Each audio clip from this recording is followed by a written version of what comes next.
Hi, welcome back to the garden. Today I'm going to talk about a mystic I ran into when I was researching something totally different named Meister Eckhart. And if you've heard about him before, I just found him absolutely fascinating. But before I get to talking about the old mystics I'm finding, and he's old, he lived from 1260 to 1328. But I have a couple shows I'm going to be doing next week I'm really excited about. I'm having a lovely artist named Ursula come on, and she does very interesting artwork. We're going to talk a little bit about that.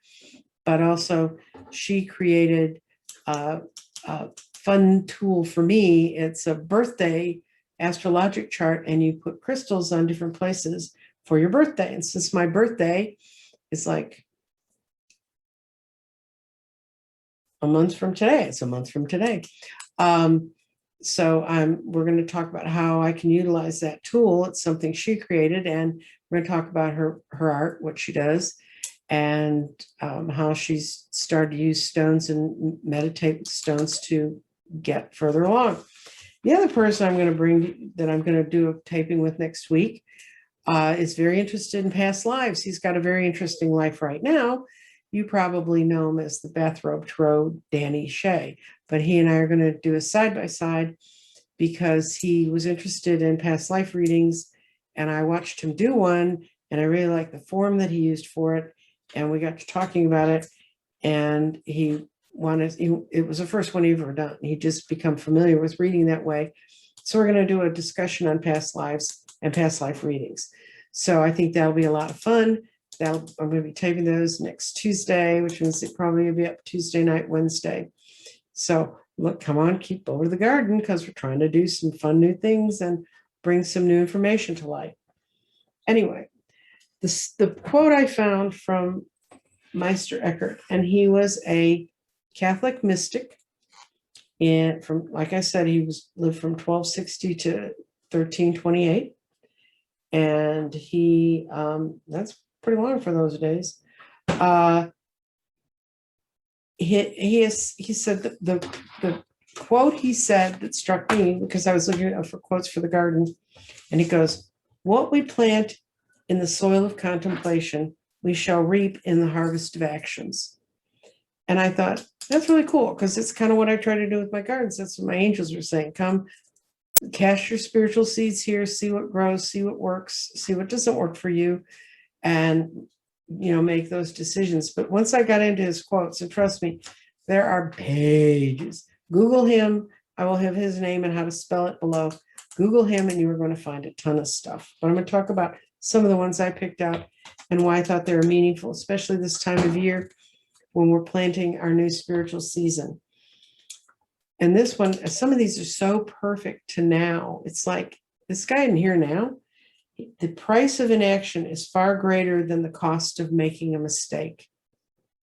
And when I read that, it just stabbed me through my heart, because that's what I felt happened in 2016, when 50% of the voters who had more than 50% of the voters who had the option could have voted, and they didn't. And look what happened. So, inaction is not a good way to go. Then the other one that struck me that just is so current to like right now, is theologians may quarrel, but the mystics of the world speak the same language. And so much of what I read about him comes out of what I thought was Eastern thought, Eastern religions, Eastern things. I'd known about a couple of mystics that came out of Europe, but not that many. And I thought, boy, is that ever true now? Because the theologians will sit there and they'll go my way or the highway and my rules and whatever. But the mystics all get to the center of us and try to help all of us move along. And then he said, this one I thought was great. And I actually did some research on it because it uses a pronoun she in the middle of it. And in Europe, you don't see much about she's in theology in particular. But when the soul wants to experience something, she throws out an image in front of her and steps into it. I mean, why is that not law of attraction? Why is that not quantum theory on reality? I'll say that again in case you missed it. It said, when the soul wants to experience something, she throws out the image in front of her and steps into it. And I just thought that was wonderful. But the last one I found was only 3 words. And I thought, he knew what was going on. It was run into peace, P-E-A-C-E, run into peace. And it's, so when I went through, then I started finding longer quotes and longer things. And one of them struck me, this one struck me as where I was about 3 or 4 years ago when I was starting to work with the stones. And it says, and suddenly you know, it's time to start something new and trust the magic of those new beginnings. It says, and suddenly you know, it's time to start something new and to trust the magic of those beginnings. And that's really what happened. So this guy's like talking to my heart. So, and then this is the longest quote. And then I'm going to talk to you a little bit about how I'm trying to use the information I'm getting from him. The most powerful prayer, one well nigh omnipotent, and the worthiest work of all is the outcome of a quiet mind. And this is going straight into meditation. The quieter it is, the more powerful, the worthier, the deeper, the more telling, and the more perfect the prayer is. To the quiet mind, all things are possible. What is a quiet mind? Took me 70 years to figure that one out. A quiet mind is one which nothing weighs on, nothing worries, which free from the ties and from all the self-serving, self-seeking paths, is wholly merged into the will of God and dead to anything other. So I've had a few kind of floaty experiences like that in meditation without taking anything else to get there. But I think it's true. The quieter we can get, the quieter our minds can get. And maybe now, since things have become less chaotic in the outer world, that we can bring some more inner peace into us, which is one of the things I want to work on with myself in the garden. And I want to help you understand how I go about doing that, and maybe some of the tips and tricks I do. You know, I was talking to someone I was reading today, and she was talking about mistakes she'd made. I said, no, you learn from your mistakes. And if you share them with people, then maybe they can learn from your mistake and not make the same one. Now, how did I come across Meister Eckhart? And his Eckhart is just like Eckhart Tolle.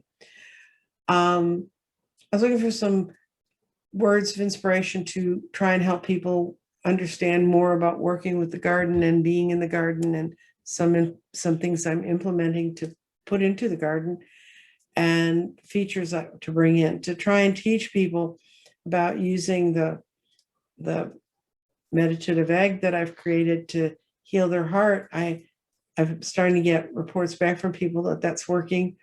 I'm getting reports back now on people who've had a grid long enough to know that they're seeing some real changes in their life by bringing the power of the stones and the old mystic ways of dealing with them into their lives.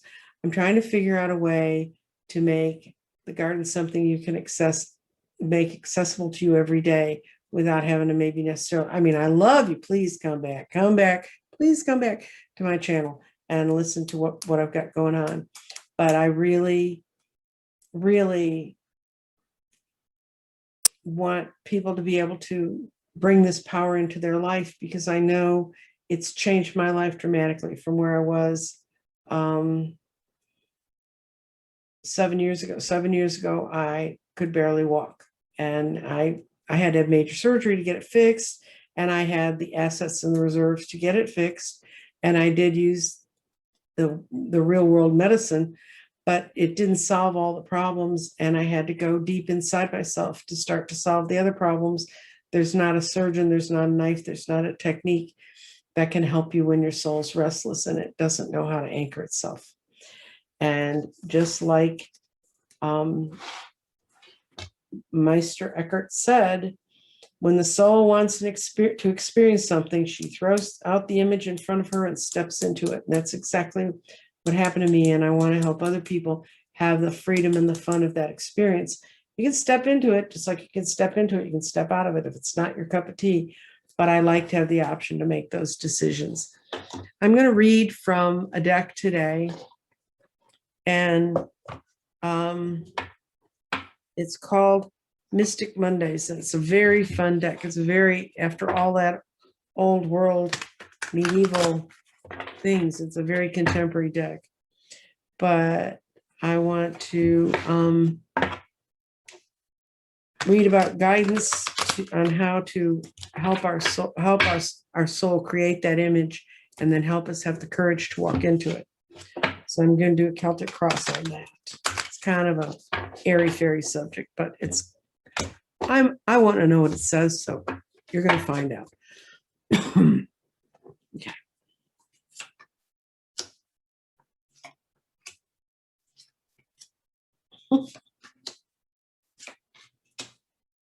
I can't tell you how perfect these cards are.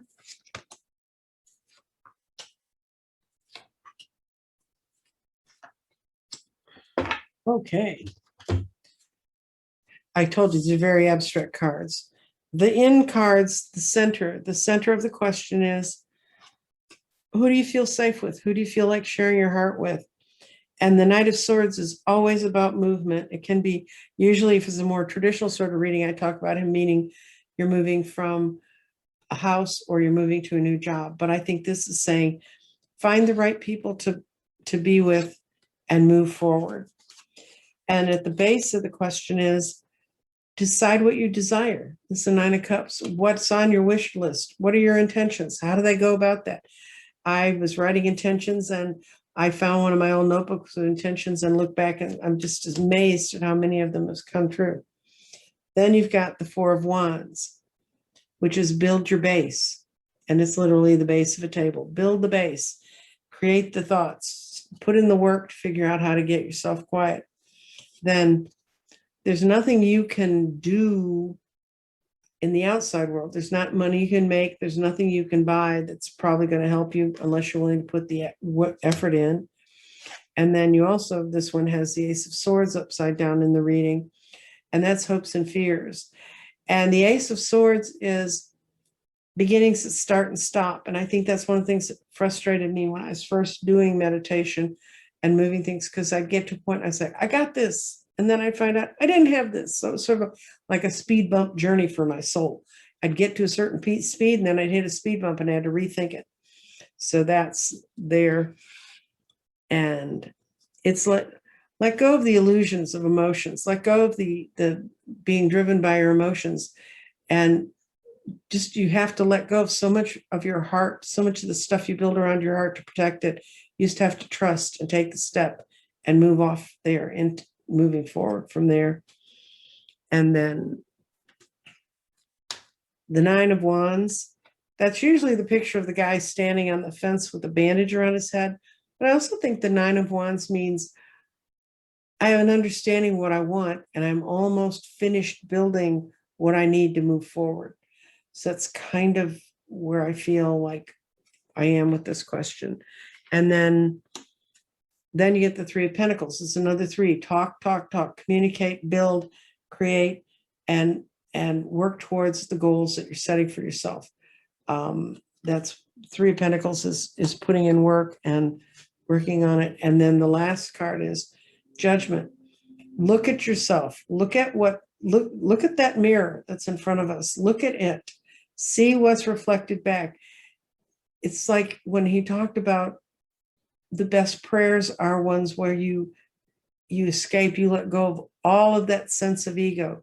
Let go of what you see in that mirror and walk through to the next place, to the improvement, to the sun, the moon, and all of what goes on in that world beyond that. That's what Judgment's about. It's about bringing out the parts of ourselves that we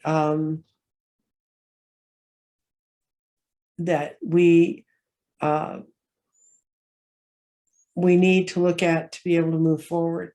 And at the bottom of the deck, is the Seven of Cups, which is, don't let yourself be convinced that it's a delusion or an illusion. And that's delusion and illusion deck card. But I think it's not, go through some of those too. See what's real and what's not. Check it out, because you have the Nine of Cups here. And then the second card at the bottom of the deck is the Eight of Swords reversed. Free yourself from the prisons that we build for ourselves by dealing with everything the same way every day. This is what I am. All that negative self-talk we give ourselves. So that's how we move forward with this. Meeting up with the right people. You got these 2 3s in here. You've got 4, build yourself a base. And then the last card that I'm going to read out of this, because I think it's perfect, is get yourself out of prison. Let go of those swords, let go of that stress, and, build from what's positive. And this is a mystic deck, and it gave us a mystic answer. I know,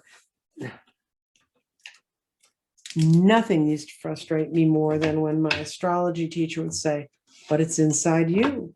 And I'm like, oh, that's a crap ass answer. I want something out there. But guess what? It took a lot of years, took another 30 years 40 years almost after I studied with her for me to come to terms with, she was right. It was inside me. And to grow and go beyond and to plant those seeds in the garden and then see what happens, because you can't have a crop unless you plant the seeds. And that may take a little work. It may take a little discernment. It may take a little time, but take the risk, because what have you got to lose except the life you have right now? And if you're madly in love with that, then you wouldn't be watching my channel, because you'd be saying, I got everything I need. I need to listen to Nancy Jean's Garden. Anyway, I hope y'all like that reading. I like that reading.